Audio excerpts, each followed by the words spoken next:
Was that not awesome? Thank you, band. That was amazing. So, last week, if you were not here, we talked about this whole stealing thing and how your pastor is a thief. That was last week. We also said you are too, just in case you're wondering. We talked about a Donald Duck eraser from my childhood that I took from a wonderful store called Ben Franklin. This week, we get the joy of moving on through the Ten Commandments, and we're talking about adultery.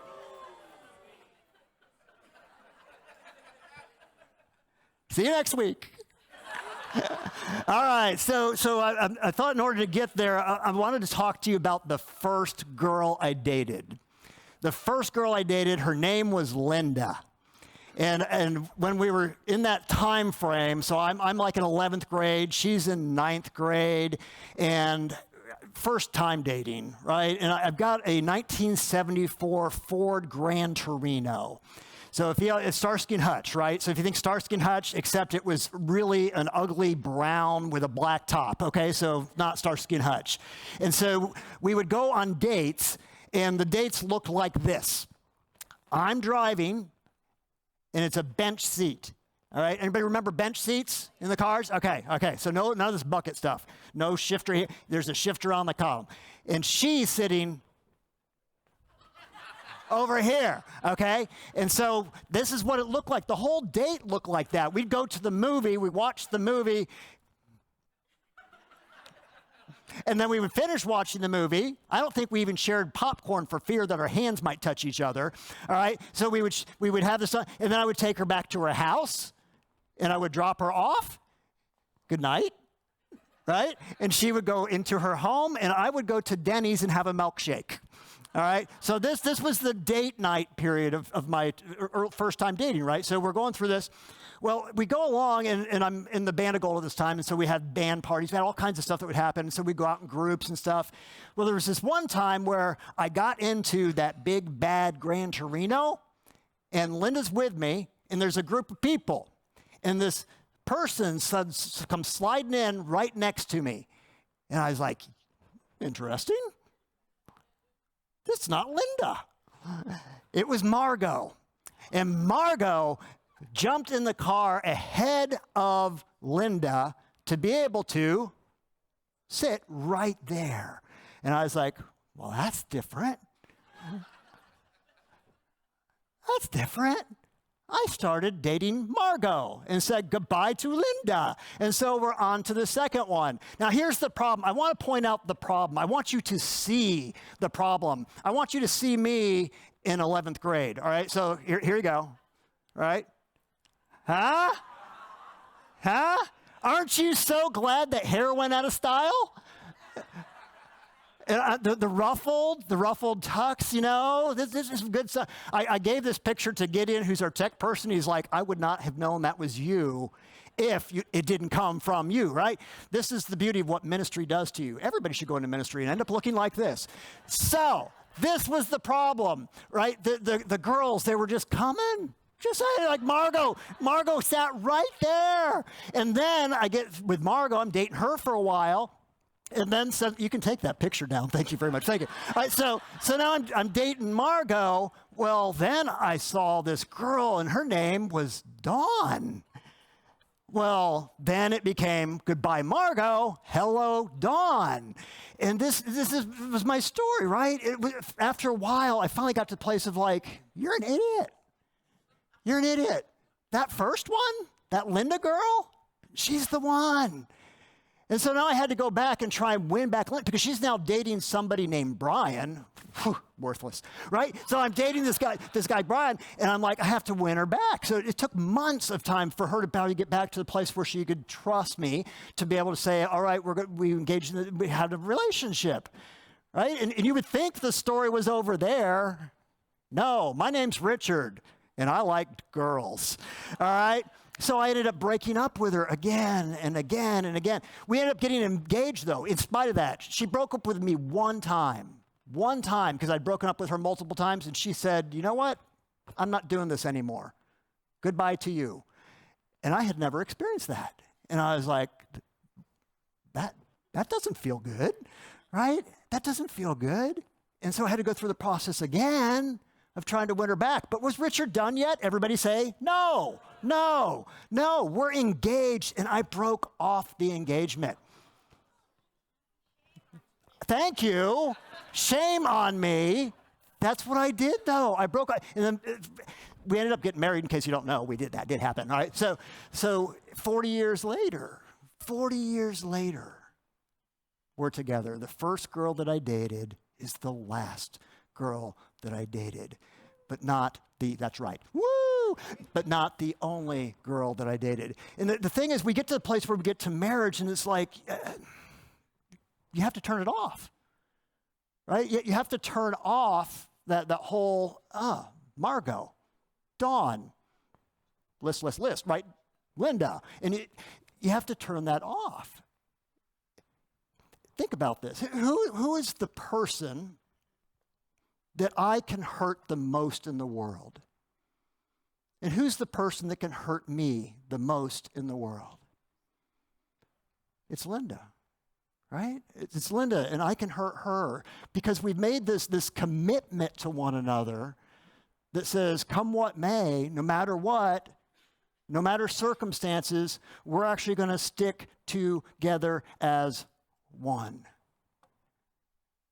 And so when we're talking about this relationship, the idea of marriage, to realize the pain that can happen when something causes that to do this. And some of you have experienced it. Some of you have walked that walk. Arthur Brooks, a professor at Harvard, put it like this: we have a better world when people fall in love and that's the key word, stay in love.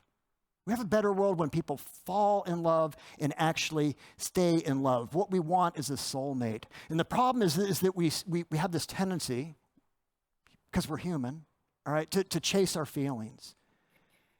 To chase after the thing that feels right. It's like suddenly, oh, Margot, that felt good. Oh, Dawn, that felt good.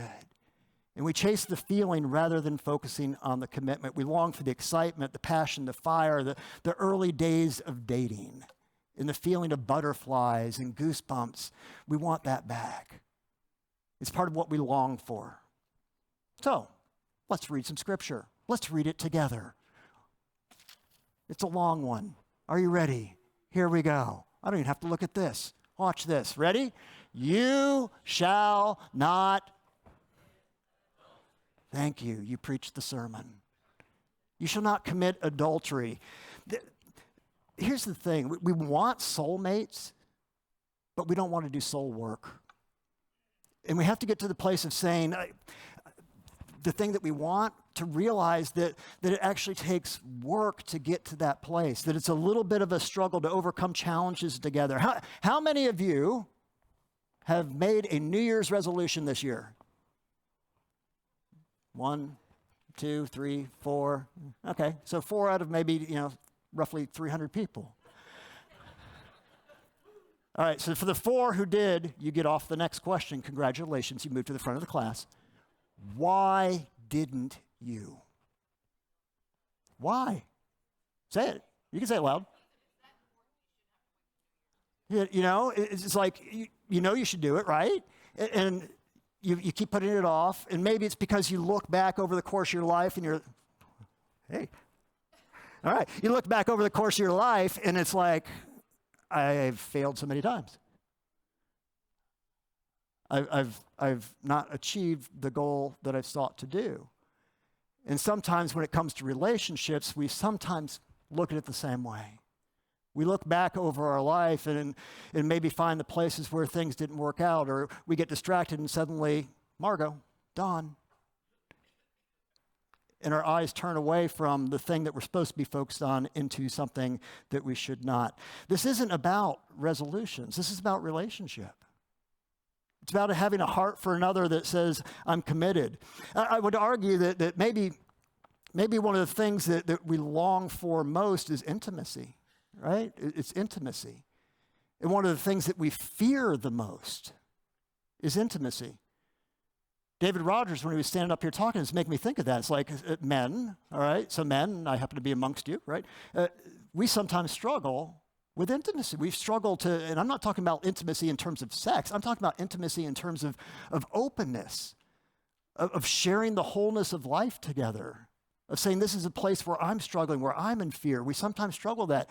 I imagine some women struggle with the same thing. We struggle with the whole idea of what does intimacy look like? How do we actually come together? And if we were to do that, what we would find is that we would actually come together, live together, be together. And the commitment level would just be so incredible that we wouldn't lose it. I was thinking about this from the perspective of like the commandments we come through, right? So we started with the 10th commandment, which was do not. Good, you remembered that sermon. Okay, do not covet, all right? Do not covet. This is a test, I guess, all right? So do not covet.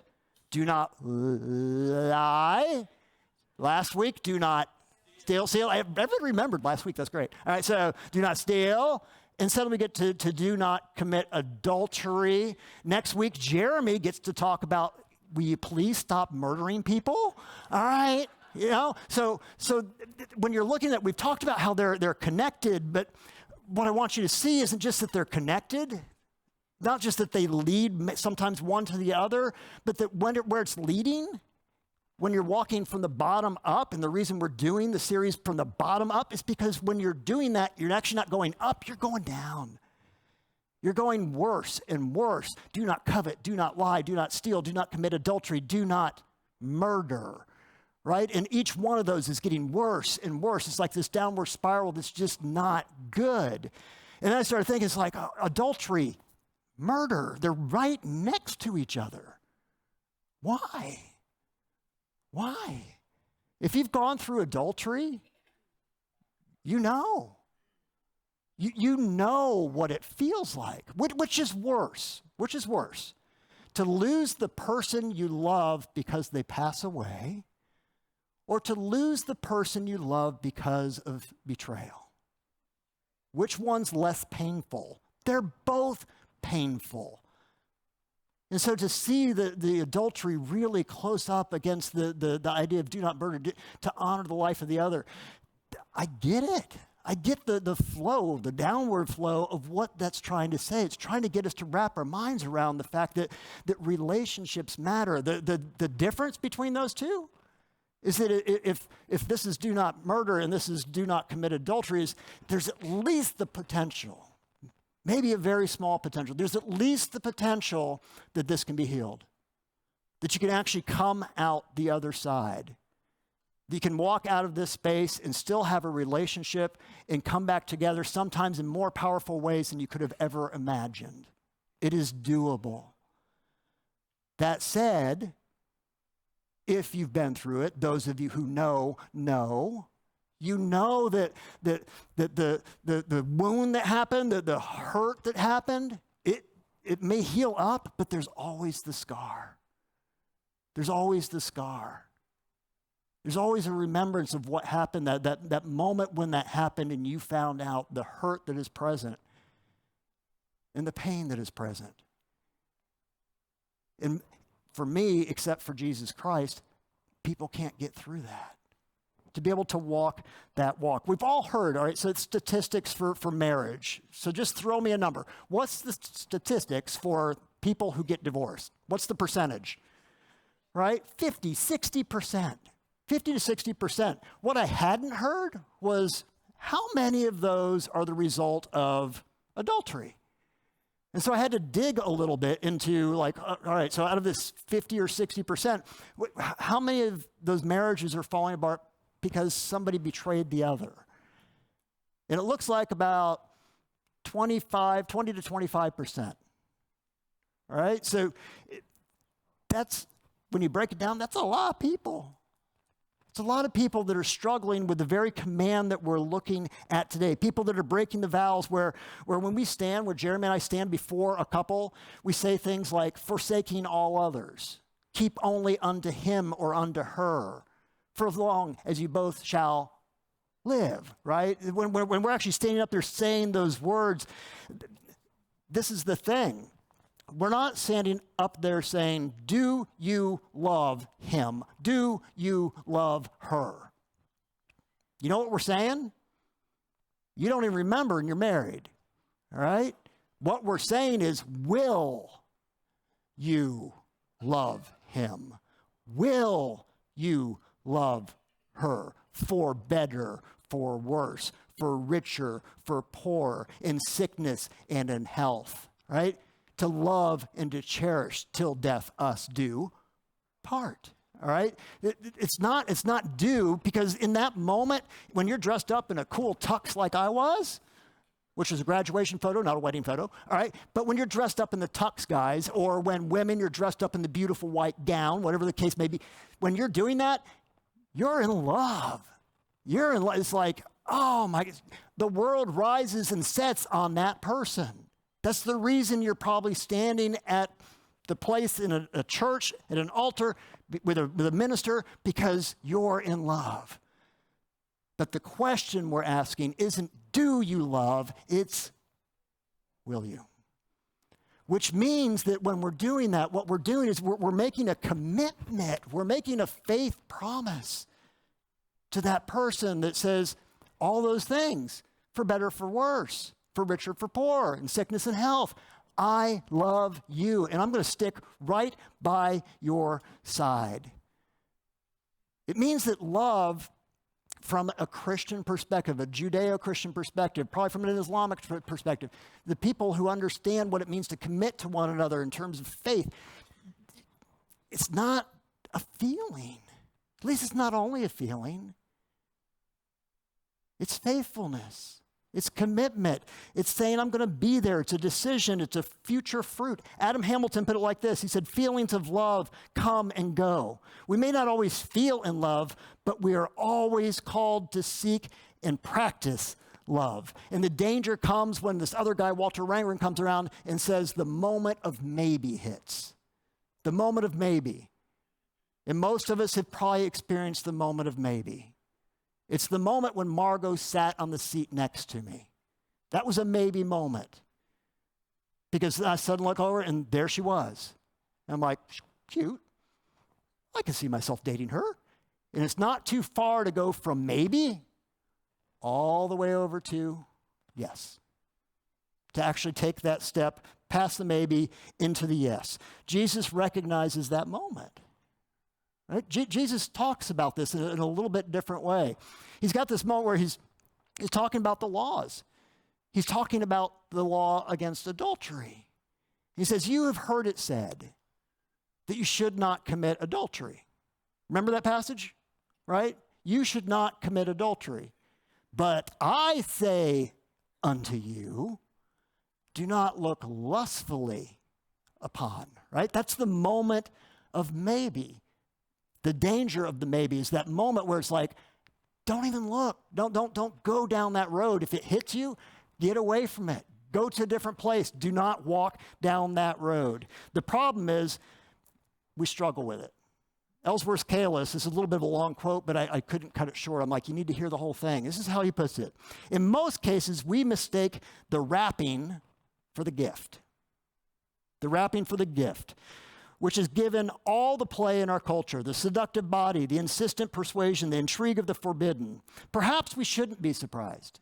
Perhaps we shouldn't be surprised that these are elements our culture emphasizes. It's much easier to show a well-turned thigh or a rippling pectoral than a lifelong loyalty. It's very hard for a camera to say for better, for worse, for richer, for poorer, in sickness and in health, because such words have to be lived out when? For months, for years.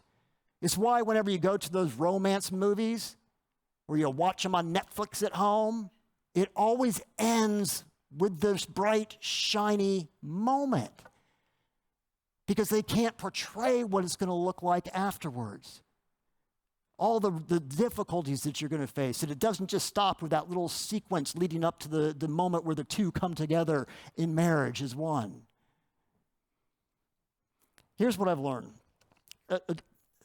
Years of counseling now, all right? So adultery, when a person or a couple comes into me and that's in the relationship, it's not the first sign, right? It's not the first sign that there's something wrong in the marriage. There's been other signs along the way. It's a sign. It's a very bright, flashing sign that there is something wrong in the relationship between me and the person that I love. But there's been other things that have been happening along the way that have been probably present. And what we choose to do sometimes is we choose to ignore. We choose not to talk. We choose not to face whatever the difficult situation that we're going through. Can you remember the last time you held the hand of the one that you love? If you can't remember that, walking through a grocery store holding a hand, or at least walking into the grocery store holding a hand because you now have to push a cart, right? If you can't remember the last time you held a hand, warning sign. If you can't remember the last time that you laughed, and I mean laughed together, because you're just enjoying being together and remembering a story or telling something that happened and you're just laughing. If you can't remember that, maybe that's the case. If you find yourself late at work, are you with me? And you find yourself doing that on purpose. Big warning sign. And we're not meant to ignore the warning sign. They're there for a reason. It gives us an opportunity to say, something is not quite right. And to maybe even have a flashback to the moment when you stood at that altar, when you stood with whatever minister married you or person that married you, and you made those commitments to one another, to go back to that moment. When I do a wedding with a couple and I do premarital counseling, one of the things I tell them is that it's weird, it's hard to say from a future tense, but commit now. Commit now that if you're going through a tough time, commit now to one another, right now, not at the wedding, now. Commit that you will go and get help. That you'll actually say, I realize this and I'm going to take that step and I'm uncomfortable with it, but I will actually go and get help. Instead, what we do is the check engine light comes on and we can do a couple of different things, right? We can see the check engine light come on, and when it comes on, we can be a DIYer, right? We can maybe try and figure out what's going on with it and try and fix it ourselves, which can happen, all right? You have a mechanic, a person you can call up to be able to fix it if you can't fix it yourself, or you can ignore it. And you can wait until the vehicle actually does what? What's that? Breaks down, right? And you're crossing the threshold of too late. That's what you're doing. When you put it off, you're crossing a threshold that becomes too late because the emotions that you bottled up or that you've been unleashing on one another are too much. And you can't stop. I was thinking about that from the perspective, better yet, rather than waiting for the engine light to come on, you can do this, all right? You can do what's called preventative maintenance. You can have a regular cycle of changing your oil, all right? Where it's like, I'm going to make sure that the engine doesn't seize up because I'm making sure that the oil gets changed on a regular basis. I got an email from this week from my mechanic saying my truck's overdue, right? This is my moment with you of maybe your relationship's overdue for an oil change. Maybe it needs a tune-up. Maybe you need to step into a place of conversation with one another. And if that works, yay. If not, to be able to have that conversation move to the place where you're getting help from outside the two of you. The way I was looking at it was like, how about if we just hold hands now? How about if we laugh together now? How about if we actually come home from work now and live that life? There is something, guys, within us that longs for Eden. We long for Eden. We long for intimacy. We long for intimacy with God. We long for intimacy with one another. And sometimes that word, that intimacy word, that love word, that commitment word, it becomes a bit of a struggle. But what we long for is that. And if we mess it up, we end up seeking to find it in somebody else rather than the one that we actually committed too. Here's the challenge, guys. I'm standing up here talking about a topic that is very hard for some in this room to hear. In some cases, it's because betrayals happened in a relationship in the past. You're no longer with that person. In some cases, it's with the person that's sitting right next to you right now, and it's opening that up right now. And that scar that I was talking about, it's throbbing a little bit. It's throbbing a little bit. I'm talking to some people that have lost a person that they loved so much, and now they're alone. My prayer, here's the weird thing, is if you're engaged in a committed relationship to one another, if you're committed to a marriage to one another, that you actually get to experience the last one. Isn't that weird? I want to. My dream. One of the things I used to say to Linda was, will you grow old with me? And she has. Right? Will you grow old with me? Will you walk that journey with me? And her answer was always yes, always yes, always yes. But there's going to come a day where one of us is not going to be here. We're going to lose the one we love. And I'm talking to some of you that have gone through that. And you're like, how does this all fit in? You are the shining example. You're the shining example of what can be.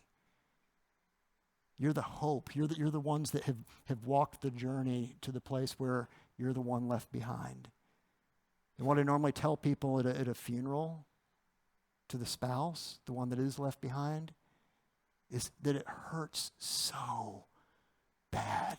It's like losing your lung because you've been together so long. And you've come through ups and downs and challenges and struggles and wonderful celebrations and joys, all of that together because the two became one flesh. And you want to forget it, you want it to be gone, and at the same time you want with every fiber of your being for it to not be gone. You don't want to forget. Because the same things that are bringing those tears, that's the thing that was so beautiful. Because you loved so well, because you laughed so well, because you held hands when you walked into the grocery store. That's my hope, that's my prayer for you. That you get that type of relationship. Let's pray.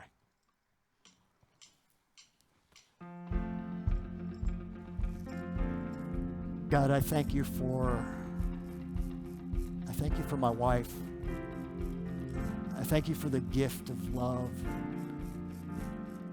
I thank you for the challenges that we faced because we've overcome them.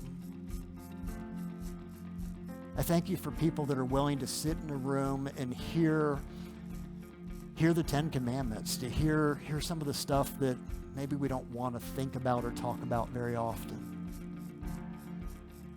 I thank you that you are with me, with us in the midst of all of that. Help us, God, to be a faithful people that are faithful to you, faithful to one another, to be able to truly look into the eyes, to hold the hand, and to love the person that we have committed to. And God, for those of us who are struggling right now, open us. Open us to being able to have that conversation with the person that we love. Inviting you into that moment that healing might be able to take place. Giving them the guidance that they might need if it's needing to get help from outside the relationship, to go to a counselor, to go to a minister, whatever the case may be, to go to a good friend that they can trust and say, I need help. We need help. We pray this, God, in the name of your Son, Jesus Christ, who called us to love one another and don't let go. In his name we pray. Amen. We have a better world when people fall in love. What's the next word? And stay in love. It's better for the couples. It's better for the family. The part of the reason that this is in this book is because it's better for the community. It's better for the nation. If we can do that, if we can walk that walk. Let me tell you a story about the first girl I dated. Let me tell you a story about the last. May you have that type of story. God bless you. Go in peace and love. Amen.